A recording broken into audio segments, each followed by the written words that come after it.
2009 probably the worst year we've seen since the Great Depression. 2000 was tough financially for most people. I think it will pale in comparison to what we have going in 2009. Tim Kaine brought his executive leadership as a former mayor of Richmond. And we have had a very tough time, a national recession, and because of Tim's leadership, we have been able to do better here and weather the storm better than many states around the country. To do business in the country 3 years in a row. Best managed state. Again, best place to bring up your children. So we have a lot of great attributes here in Virginia, and we need to make sure that we continue with that same kind of experience and leadership as we go forward in these very tough, trying times. I've announced that I'm running for governor.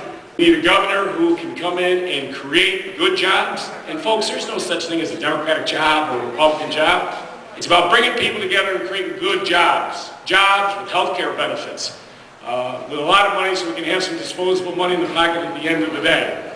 Job creation is something I've done my whole life. When I was 14 years old, I started my first business.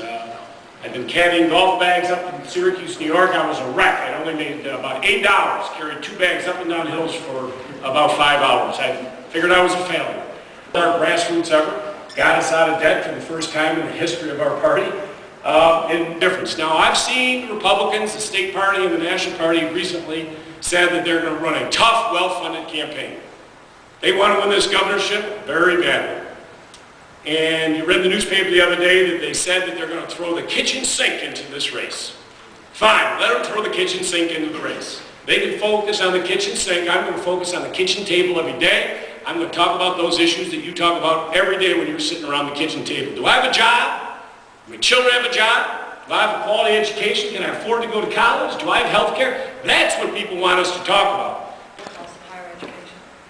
Yeah, obviously a big issue. And this is one of the things I had talked about on the trail. We have not done a very good job here in Virginia of dealing with the universities on research, doing public-private partnerships, which other states do now today. You want to go out and get a patent from a university, give the money, you work together with the private sector, the money is shared with the university. So I would argue that teachers ought to be paid the national average.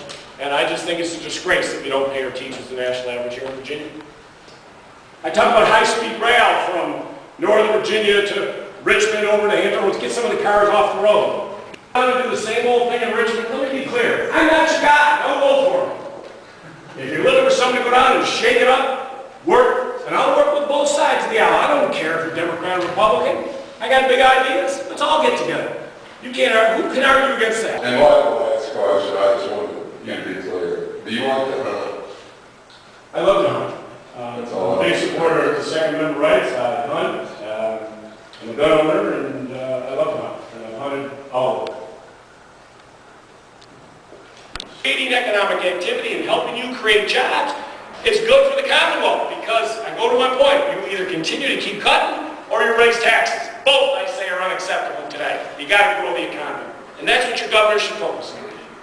Otherwise, you and I will be here 10, 20 years having this same conversation, be in the same place. Just to help the cameras in it, Can you share your thoughts on growing high-paying jobs versus low-paying jobs? Well, yeah, and let me tell you, these alternative energy jobs are high-paying jobs. You know, the Flights of Crump deal, which we didn't bid on, you know, the average pay was $56,000. Paying jobs. All of these jobs in the alternative energy field, they're good-paying jobs. Yeah, listen, it'd be difficult for you to do business here in Virginia. I want to make it easier for you to do it. And I want to look at all the regulations, and maybe we have too many regulations. We got to make it easier for people to do business here. One of them, we've got to first of all deal with the zoning issues. If you want these enterprise zones, I would ID the enterprise zones up front, get the zoning done. Hard to compete with both arms tied behind your back. Now, people say, whoa, we can't spend this money, we could end up losing money. You know, folks, that is just one more excuse I get tired of hearing. People who say that have never done business. You negotiate a deal that makes you money. You would have performance guarantees in the contracts. You would have clawback provisions in the contracts. You would make them part of the bonding so they can't leave, exit early, or be too high penalties. You would structure these contracts so that the state is guaranteed to make money.